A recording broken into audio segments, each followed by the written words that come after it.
Hey, Colorado Springs. This is Jenny Bayless here, and I am with Bill the lender, Bill Rodriguez from Cornerstone Home Lending. How are you doing, Bill? I'm doing great. I'm doing great, Jenny. How are you? I'm doing great. Thanks so much for joining us today. We have been talking about this topic for a little bit now, and I think that it will be a really good opportunity to explore something that I think a lot of people just have a lot of mystery around. Yeah. And that's how to qualify for a conventional mortgage as a self-employed person. Yeah. I mean, I think that there's a lot of confusion, and I'm not sure that there really has to be. I think as we go through the questions today, I think we'll talk about a couple of strategies that your listeners can really take hold of. Yeah, and I think that it's really good for people that are starting their investment career. Maybe they're self-employed, just generally speaking. But then as people's investments start to take off, self-employment is usually a lot of people's goals to get to that point. Hmm. But there's that little, piece in the back of their mind that is worried that, hey, if I make this leap, I'm not going to be able to buy any more properties for a couple years or whatever that may be. Just, we've all heard negative rumors about it. So yeah, just hoping that we can kind of dispel that and educate everyone on, so that they have more information to base larger decisions off of. Yeah. Yeah. I mean, and I think that any decision, as we'll sort of talk about it just requires some planning. If you're being proactive and including a good strategic lender in the conversation, they can help you avoid a lot of the pitfalls, and that's really you know the name of the game, right? Yep. Like as you expand and life changes and these types of things, a lot of times you're making changes. You're not necessarily, they're not a mystery. You know that you're going to be eventually maybe making the leap into a self-employed you know opportunity, and so just having a couple of conversations could save you a lot of heartache and pain. Yeah, I totally agree. So yeah, let's jump into the primary question.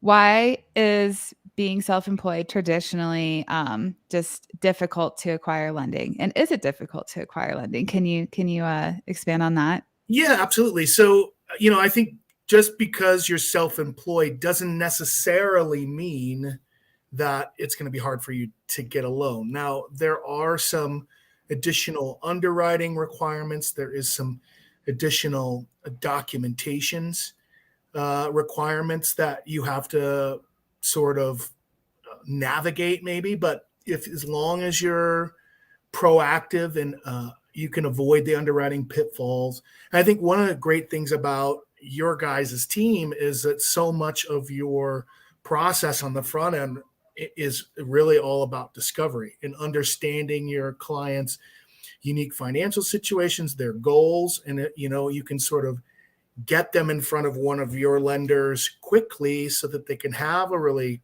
quality conversation, strategic conversation, and avoid a lot of that up front.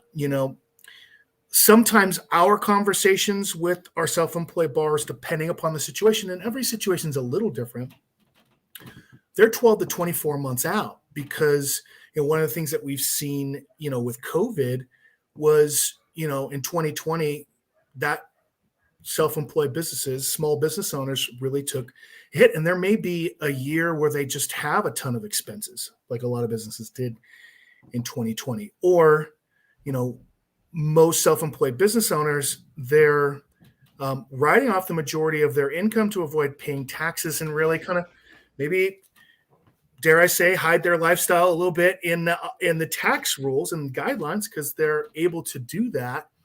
But when it really comes down to looking at it from an underwriting perspective, we're trying to squeeze sort of every cent out of their situation to get them to qualify. So if you have a borrower that's maybe thinking about buying a home, and they know that's upcoming, or they're thinking about diversifying their portfolio and jumping into the real estate game, having that conversation early and taking a look at how we can work with your current existing financial team, because we're not licensed tax professionals. So we're not giving advice, but we are experts in filtering a tax return through the current underwriting guidelines and helping people understand and working with their tax planner to, line out their goals and then only pay the amount of taxes that they need. So they're accomplishing both sides of that coin. The first being, accomplishing their real estate goals and sheltering as much taxable income as we can, right? So that's a balance. And it's a little counterintuitive because tax professionals and mortgage professionals are diametrically opposed.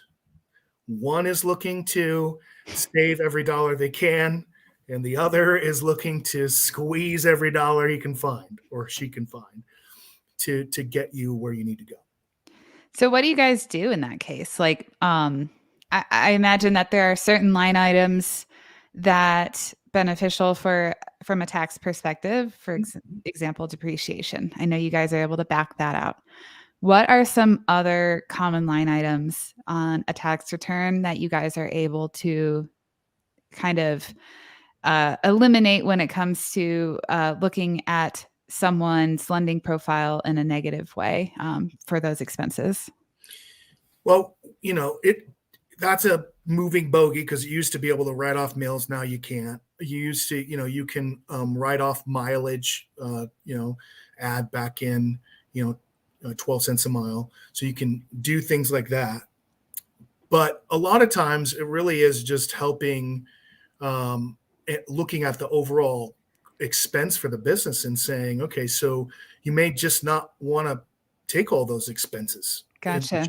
Right. So it may just be reducing the amount of expense that they're going to take so that from that planning perspective on paper, they look better. A lot, and even sometimes when they've already filed their return, we've worked with the CPA saying we need to really make this move, or, our house is already, on the market and we've got a post occupancy agreement, but, or we're under contract on a new build and we need to make this work. So we'll work with their CPA to sometimes even file an amendment to the prior year's return.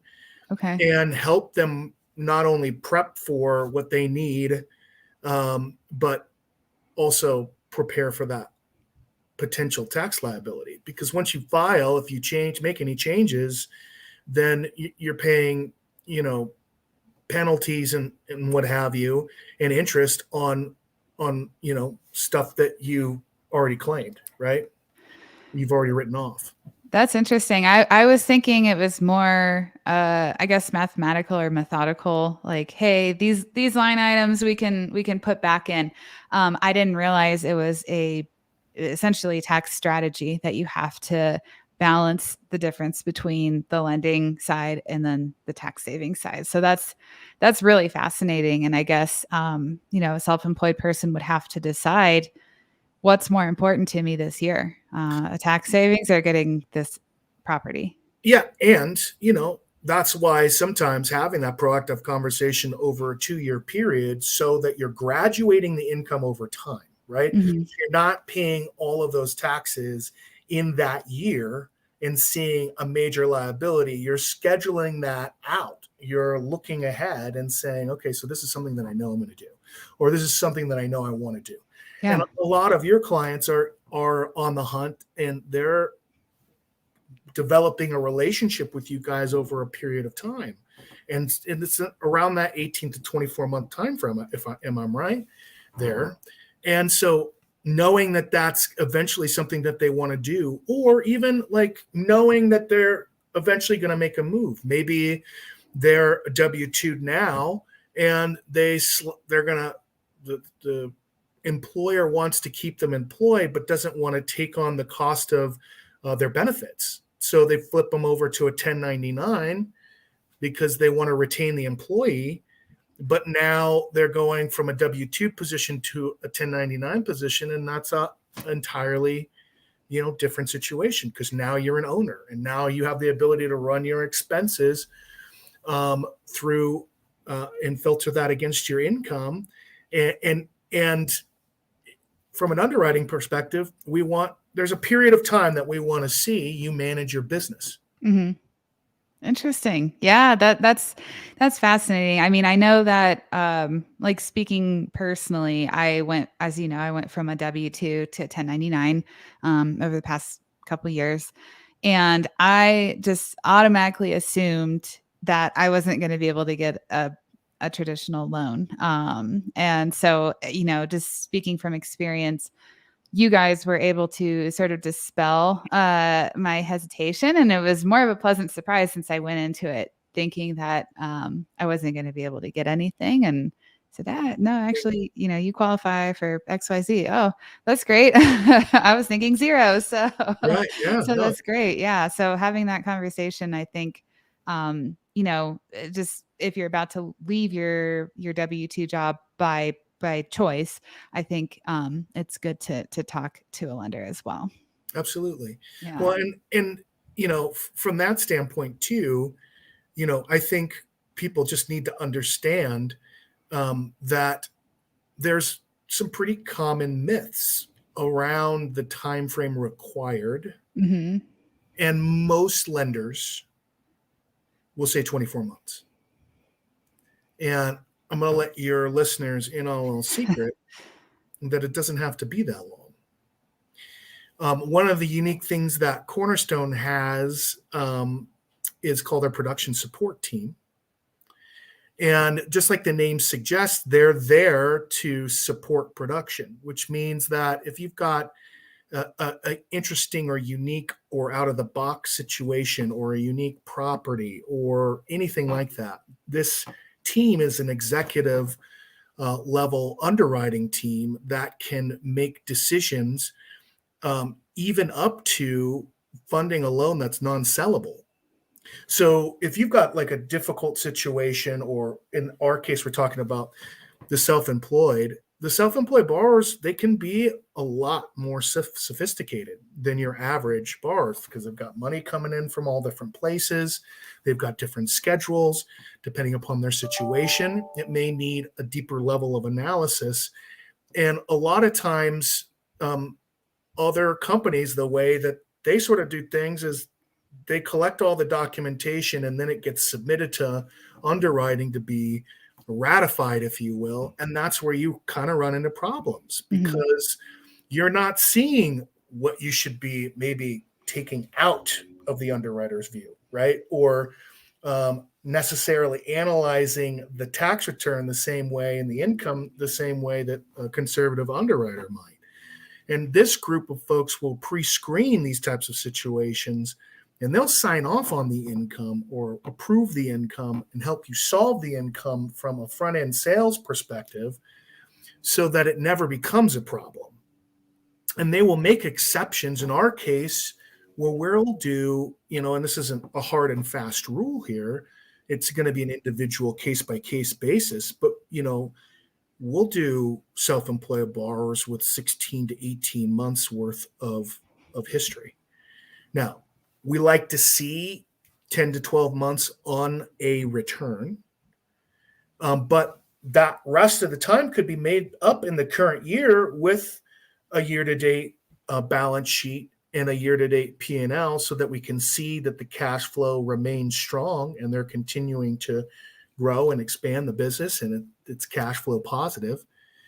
And we'll do that situation, particularly if it's got great credit, they've got some reserves, they've got money down, they've got some what we call compensating factors. That's something that we can work with all day. Is the 2-year myth, is that like a Fannie Freddie rule? And then anything less than that, Cornerstone has to essentially deems it a non-sellable loan and has to hold it in-house, or? Well, Fannie Freddie will actually, it's really more of a cultural decision, underwriting decision, company by company. So if a smaller company has a lower risk tolerance, let's just say, they Mhm. may go, hard and fast at that rule as what we call an overlay. Because, you can, you know, Fannie Freddie says you need at least one return. FHA requires at least 12 months. Um, so you can do it, but people don't necessarily always elect to. Okay. Gotcha. Interesting. Okay. So that kind of feeds into my next question is what's the difference from a lending perspective between self-employed and W-2? Is it mostly risk-based? And if so, what are some of the compensating factors? Like you mentioned reserves, and then obviously length of self-employment is a risk mitigator as well. So what are some other things that someone needs to be cognizant of? So really, if you think about a self-employed business owner, they're assuming all of the risk. Where like W-2, you're an expense to a business. Where self-employed, every employee that you have is a expense of the business, right? So as a self-employed business owner, you are line iteming everything that comes through the business, employees, payroll, any retirement, 401ks, those types of benefits all get subtracted from the bottom line, or we'll call it top line revenue. And so what's left at the end of the day, after all of that is said and done, is what you have to work with, right? So it requires, depending upon the setup of the business, the personal return, the business return, balance sheet and P&L year to date. So a lot of additional documentation where the W-2 is really seen as a single person. The self-employed business owner is seen as a single person and with the cash flow of the business, right? So it's seen as two things. There's the credit worthiness of the buyer and the cash flow and the health of the business. Whereas a W-2 employee is really the credit worthiness of the buyer only. And then we're only looking at the likelihood of the income to continue, right? So for a W-2 employee, where you get sometimes some additional documentation, might be overtime, might be if they're over 25% commissioned income. Um, uh, it could be bonus income. In those cases, if we're using that to qualify, well, first of all, if we don't have to use it, we're just going to leave it off of the application and just go with the base salary to Mhm. qualify. We're going to make that, we have the ability to make that as easy as possible. Sure. Where with the self-employed business owner, we're going to itemize and line out everything that's coming through and leaving the business because we have to. So that really is the main difference. Is one is sort of seen purely on their credit worthiness, and the other one is seen on their credit worthiness and the health and cash flow of the business. Okay.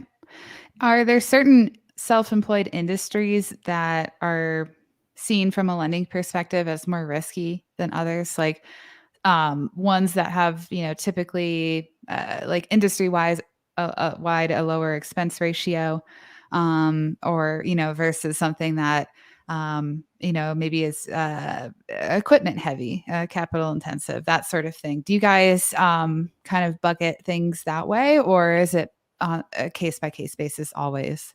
So the only industry that as an owner that we just won't really look at, and that's just because the federal mandates don't line up with state and local ordinances, is going to be the pot industry. Mhm. So we can lend to a W-2 employee, but owners of pot-based businesses, whether they're creating the mechanics around the vaping pens, or just the nuts and bolts around the actual product, or selling and distributing the flour or whatever it is that their business is part of, we can't do those loans for the owners. Mhm.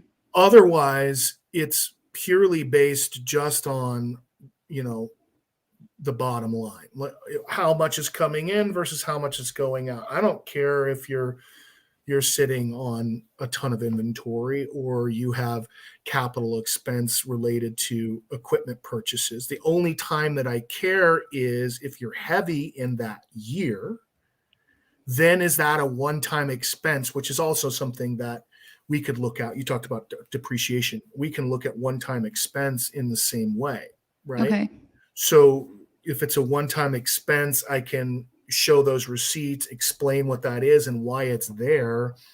And like a capital investment in equipment, or for your investors, as an example, they're in acquisition mode 1 year, and so they're heavy on rehab costs. But the next year, now they're just looking at cash flowing the properties, and they're not looking at that high amount of expense associated with the cost of rehab. Then we can add a lot of that back in, as long as they're not going to depreciate it over the life of the investment. Anything that's depreciated, I can't add back in. So if it's a one-time expense, it has to be labeled in that expense category, and we can show what it is and we can add it back in. Oh, so you guys don't add depreciation back in? No, we do. We do add Oh, you do. depreciation. Okay. But if you're depreciating like the cost of a roof over the life of that investment, I can't add that back in because you're taking it as depreciation. Oh, okay. But you can add the depreciable amount for that year. So the 127.5 of that roof cost. Okay, gotcha. That makes sense. So yeah, a couple other questions that we had in regards to self-employment history. Does being in the same industry that you were previously W-2'd and then transitioning to self-employed, for example, the example that you mentioned where someone was working for an employer, then they transitioned to a 1099 contractor of that, former entity. Does that kind of help in the fact that they have an experience in that industry? Does that help at all from a risk-based perspective, or does it just kind of start the clock over as soon as they become self-employed? Well, from a job stability standpoint, it looks good.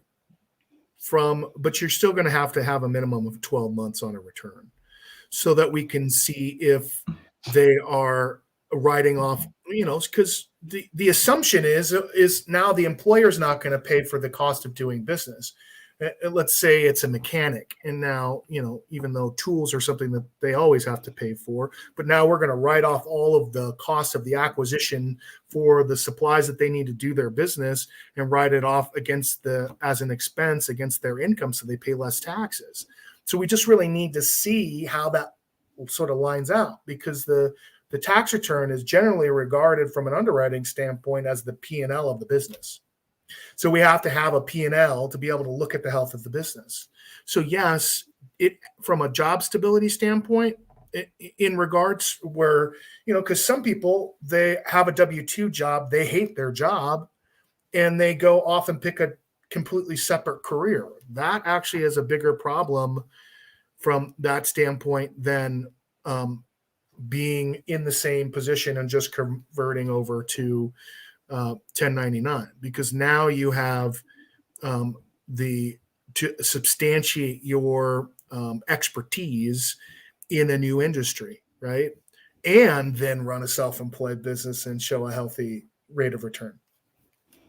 So, there's always going to be that conversation of sort of and you could argue that in a lot of cases that they left one experience or developed a skill or learned something in one job, and they're taking that because they discovered that they had a deeper passion about something else, but they took a skill and transferred it to the new position. You could develop a case for that and maybe get around it, but you're still going to need to show that you can manage a business. And having that 1 year on a return or 10 months on a return so that we can see that it's going to substantiate that for us. So, kind of a tangent based on something that you just said that you have to prove that you can manage a business.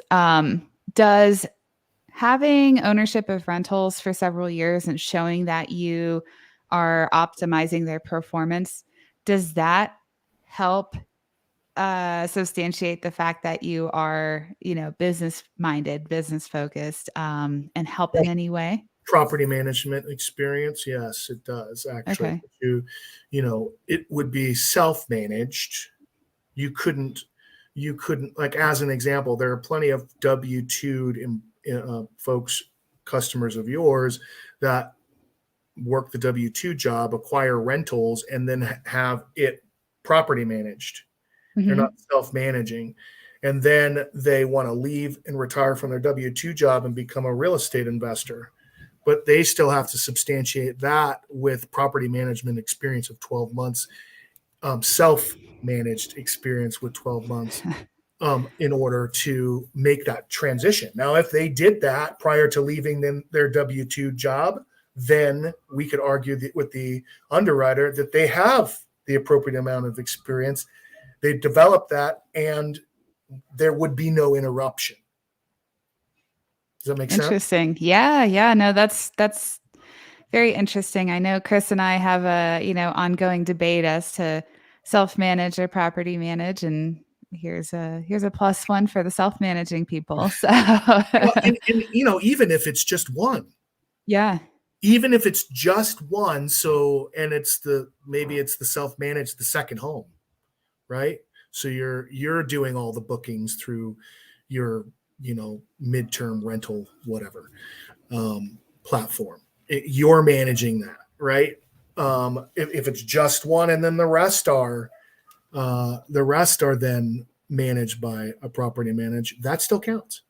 Oh, okay. So it's not like a ratio of, if you have 10 houses, you need at least 5 of them to be No, you self-managed just need or to demonstrate that you have the experience. oh, interesting. What if someone self-manages for, let's say, 2 years and then, on year 4, well, property management year 3 and 4, and then year 4 they decide to be self-employed. Could they peel back to when they were self-managing, show you those returns and everything and substantiate their experience that way? That one I would need to check on. I think you could probably make the case, particularly because you've had self-employed, Schedule E, a strong history of it. Mhm.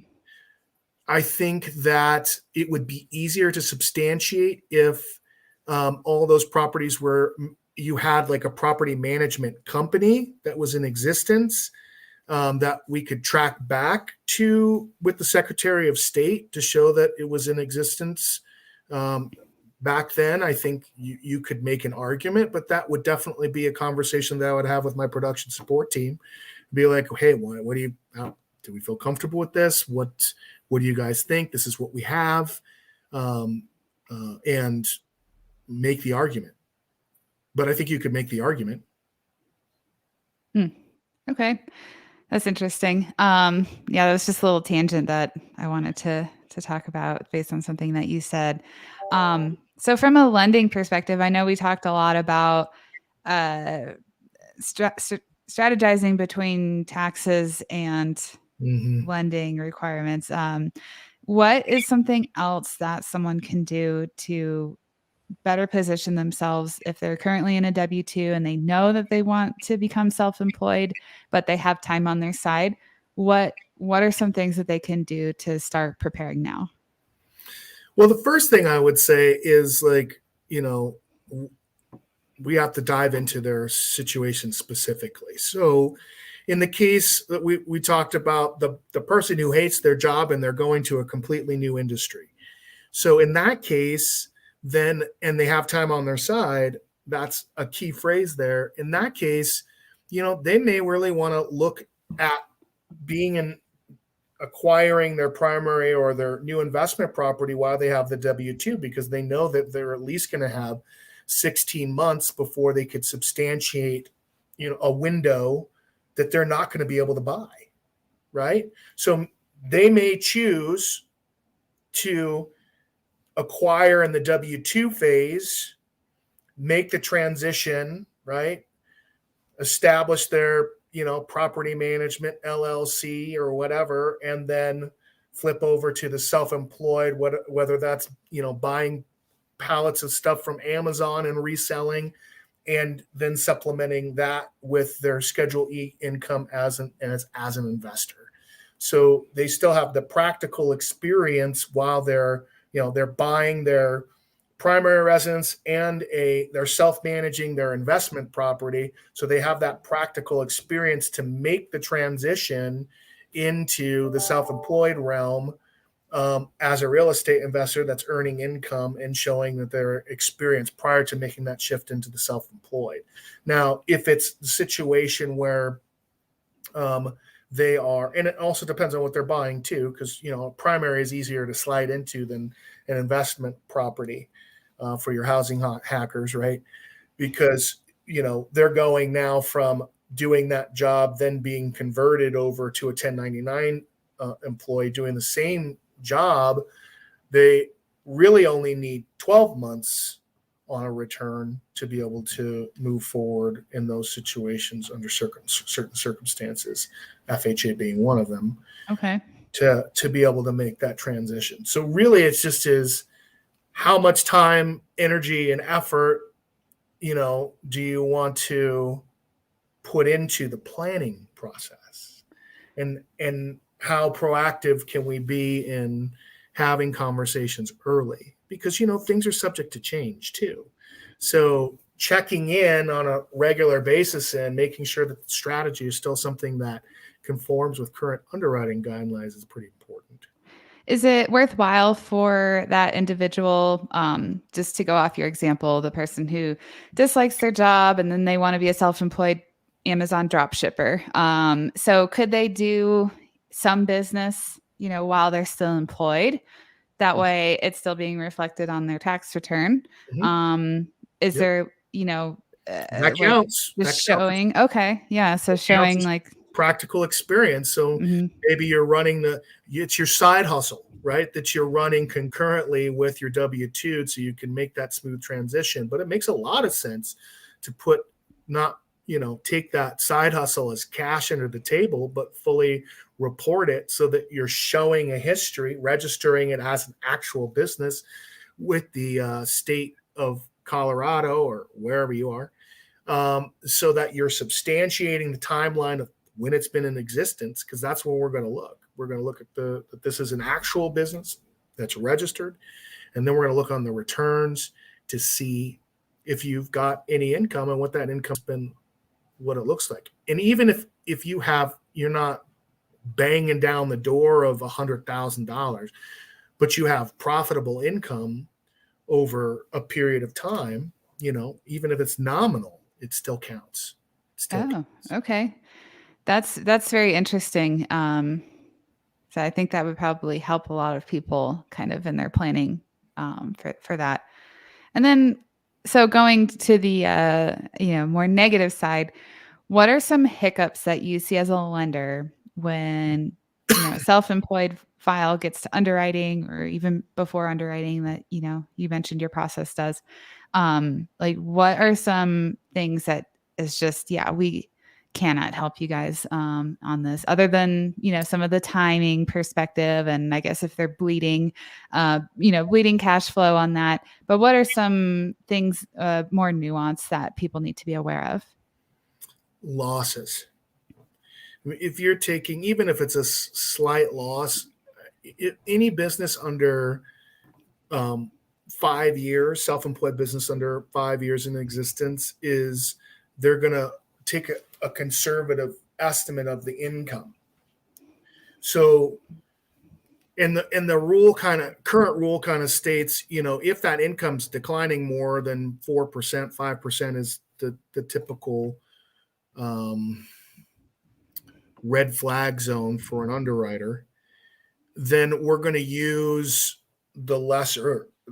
So if that's declining from 2021 from 20, then we're going to use 21 only because it's less. Oh, okay. Otherwise, if it's going up, and let's say 2020 was 60,000 and 2021 was $120,000, to be conservative and speaking, we're going to average backwards for the 2 years over the 24 months. So it's going to bring that, a lot of folks are like, dude, I'm banging out $150,000. My business is doing great. Why am I only qualified for X? Well, it's because, in 2020, you only made $60,000. So that pulls that average down significantly. You're not going to be buying the $670,000 or $750,000 home because you can't quite afford it, on paper. Yeah. Yeah. I mean, that makes sense because self-employed, I have no idea how much I'm going to make in 2022. There's just really no way of predicting Well, you're that. going to kill So, it. You're going to kill it. so I mean, it's just, as a lender, when you're giving someone a lot of money, that makes sense that you have to err on the conservative side, whether it's averaging if you're going the right direction or taking, the lesser of the two, if you're not quite trending in the right direction. So that Yeah, makes total sense. I think most new self-employed folks, they don't quite get that, right? Because Hmm. they're new to their business, and they worked hard and they feel like they've earned it because they're crushing it, right? They're crushing their goals. They're in that six-figure range and they're proud of what they've done. And then they're like, what do you mean? So I think that's a little surprising for Hmm. some folks. And then the biggest thing is this, not having a conversation early on. So we always follow up with our self-employed borrowers, even if they're not planning on making it doing something that we know of. We'll still reach out to everybody in December and January for their annual mortgage reviews and say, hey, just wanted to check in. Not sure if you're planning on filing now or if you're planning on filing in October, but if you're planning on making any moves, we'd love to just sit down with you and, make sure that what bogey you need to hit with your planner, your tax planner, so that if you want to make a move, you can. Yep. Right. And so, because, once the tax return gets filed, it just gets increasingly complicated because now you're either amending the return and paying the penalties and fees associated with that, or you're stuck with what you got. So, and we would like to head any of that off at the pass as much as we can, right? Because, we want to help. Yeah, I think that is important to drive home. It's a two-way street for the conversation. I think the borrower needs to be 100% transparent with what their plans are, as well. That way you guys can give a stamp of approval before it gets too late, and time has been wasted and come to find out that it wasn't going to work out, that sort of thing. So yeah. Because that's just, disappointment that could have been avoided. Hmm. And any time that we can help anyone achieve what they're trying to do and do it with ease, that's absolutely the better path. Yeah, this was so enlightening. I didn't even know, as a self-employed person, what I was doing in order to qualify. Like, I know that sounds kind of ignorant on my part. Just kind of, defer to you all on that. So this was very, very helpful. And I think that it's going to help a lot of people either make moves or start a conversation with, you or their lender to say, hey, what moves, what chess pieces do I need to get lined up so I can do what I want to do. And it's nice to know that it's not as scary and as impossible as I think we all kind of have in our heads of how it's going to be. So I really appreciate you dispelling the myths and kind of helping people probably feel more at ease about their large life decisions that they might be thinking about. That's what we want to do. We want to approach it from that consultative perspective. That's Absolutely. great. Bill, how can people reach out to you? You can always email me at B as in boy Rodriguez at houseloan.com. My website is www.rodriguez Rodriguez Loans, LOANS.com. And my cell is 303-877-6323. Awesome. Well, thanks so much, Bill, for coming on and helping everyone learn the process. We really appreciate it, and we'll have you back on for a different topic some other time. Looking forward to it. All right. Thanks, everybody.